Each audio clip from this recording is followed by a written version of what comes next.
Hare Krishna, Radhe Radhe. Welcome to my channel. तो जी कैसे हो आप सब लोग?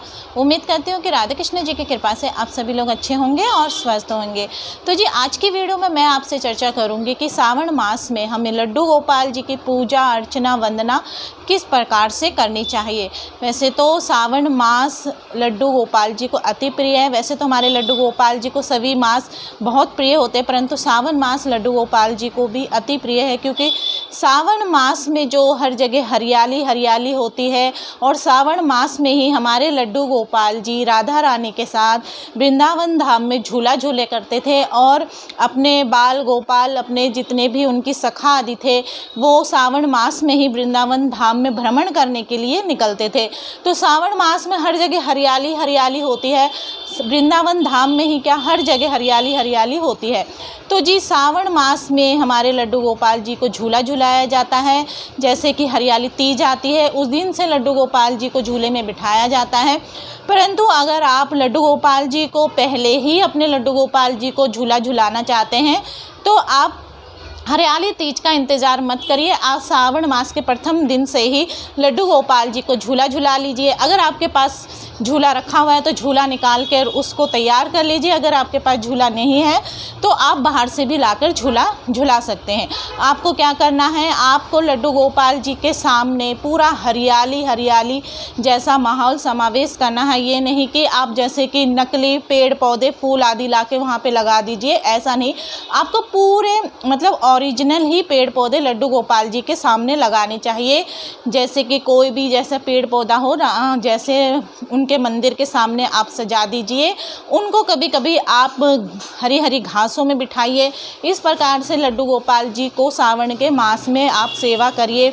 और जैसे उनको झूला झुलाइए। झूला आपको कैसे झुलाना है, आपको उनको जैसे कि सुबह नहला धुला के झूले में बिठा देना है, फिर जैसे शाम को झूला झुलाना है, परंतु रात्रि को नहीं झुलाना, ना ही उनको भोग लगाते समय झूले में बिठाना है। जैसे आपने भोग लगा दिया, कई बार आप सोच रहे होंगे कि झूले में बैठे बैठे ही लड्डू गोपाल जी को भोग लगा दीजिए। नहीं, आप उनको झूले से उतार के भोग लगाइए, फिर उसके बाद दोबारा आप उन्हें झूला में बिठा दीजिए। इस तरीके से आप लड्डू गोपाल जी को झूला झुलाइए। चातुर्मास में तो बांके बिहारी जी के मंदिर में तीज से ही फूल बंगला लगाया जाता है। अगर आप चाहे तो आप अपने लड्डू गोपाल जी के सामने फूल बंगला बनाइए। वो आपके ऊपर, आपकी सेवा पर निर्भर करता है। आप जैसी सेवा करें लड्डू गोपाल जी के मन से करिए। फिर इसके बाद आप लड्डू गोपाल जी को सावन मास में दूध से स्नान कराइए। दूध से, क्योंकि सावन मास में दूध की गुणवत्ता बढ़ जाती है। जिस तरीके से सावन मास में हरी हरी घास होती है, जो गाय होती है हरी हरी घास खाती है, तो दूध में और भी गुणवत्ता बढ़ जाती है। तो इसलिए लड्डू गोपाल जी को हो सके तो सावन मास में रोज़ दूध से नहलाइए। अगर आप रोज़ नहीं नहला सकते तो आप जैसे हरियाली तीज आ गई, एकादशी आ गई, तो इनमें आप लड्डू गोपाल जी को रोज़ मतलब दूध से स्नान आदि करा सकते हैं। इसके बाद आप लड्डू गोपाल जी को भोग में क्या लगाए, जैसे कि लड्डू गोपाल जी को सावन मास है तो लड्डू गोपाल जी को सावन मास में आप जैसे घेवर, सावन मास में घेवर आता है ज़्यादातर, पर ये आप ध्यान मत रखिए। आप ये मत सोचिए कि आप घेवर जैसे कि रक्षाबंधन आ गया उसी समय यूज़ होता है, नहीं। आप सावन मास में घेवर अपने घर में भी बना सकते हैं।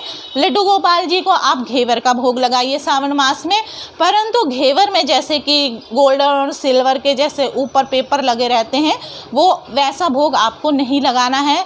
सावन मास में जैसे कि हम सभी बरसात आदि होती है तो पकोड़े आदि खाते हैं, तो आपको लड्डू गोपाल जी को शाम के टाइम भी जैसे लड्डू गोपाल जी को भी पकोड़े आदि का आपको भोग लगाना है। जैसे पर लहसुन प्याज का जैसे उनको बिल्कुल भी यूज़ नहीं करना उनके भोग में।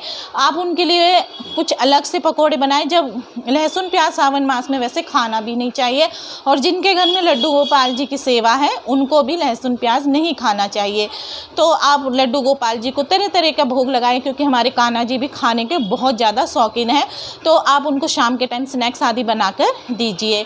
फिर इसके बाद अगर आपको लड्डू गोपाल जी के लिए कपड़े चयन करने हैं तो आपको हरे रंग के कपड़े लड्डू गोपाल जी को पहनाने चाहिए। हरे रंग के कपड़े लड्डू गोपाल जी को आप नित्य पहनाइए सावन के मास में। लड्डू गोपाल जी के लिए सावन मास में कुछ खास कीजिए। आप उनको पायल पहनाइए। लड्डू गोपाल जी को सावन मास में पायल पहनाने से बहुत ही अच्छा लगता है। जैसे कि सावन मास में छम छम करते हैं हमारे लड्डू गोपाल जी, हमारे घर में जैसे घूमेंगे, तो इस भाव से आप लड्डू गोपाल जी को पायल पहनाइए। फिर इसके बाद आप लड्डू गोपाल जी को, जैसे कि सावन मास में लड्डू गोपाल जी को कांसे के बर्तन में भोग नहीं लगाया जाता है। कांसे के बर्तन का आप यूज़ मत कीजिए। आप स्टील का बर्तन ले लीजिए और तांबा का बर्तन ले लीजिए, परंतु प्लास्टिक के बर्तन में आप कभी भी लड्डू गोपाल जी को भोग आदि मत लगाइए। इस तरीके से आप लड्डू गोपाल जी को जब स्नान कराए, और दूध से स्नान कराए, याद रखिए रोज़ नहीं करा सकते तो कभी कभी कराए। फिर इसके बाद जैसे तुलसी पत्र होता है, तो रोज़ लड्डू गोपाल जी के माथे में नियम बना लीजिए, एक तुलसी का पत्ता आप ज़रूर रखिए। फिर इसके बाद आप लड्डू गोपाल जी के लिए कुछ ना कुछ खास सावन मास में ज़रूर करिए। लड्डू गोपाल जी के लिए फूल बंगला बनाइए, उनके आसपास हरियाली लगाइए, लड्डू गोपाल जी के लिए भोग लगाइए अच्छे से, और उनके लिए इत्र भी चयन कीजिए। इत्र ज़रूर आपको यूज़ करना है, जैसे कि आप केसर का इत्र ले लीजिए, चंदन का इत्र ले लीजिए। और अब उनकी बॉडी में पूरी तरीके से चंदन मत लगाइए, उनके माथे में छोटा सा तिलक चंदन का लगा दीजिए। तो इस प्रकार आपको सावन मास में लड्डू गोपाल जी की सेवा पूजा अर्चना करनी है।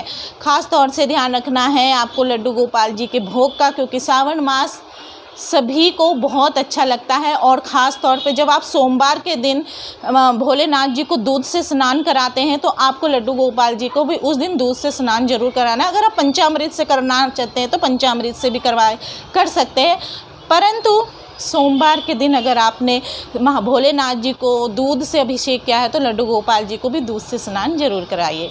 तो उम्मीद करती हूँ आज की वीडियो आपको अच्छी लगी होगी। अगर वीडियो अच्छी लगी तो वीडियो को लाइक एंड शेयर करना ना भूलें। हरे कृष्णा, राधे राधे।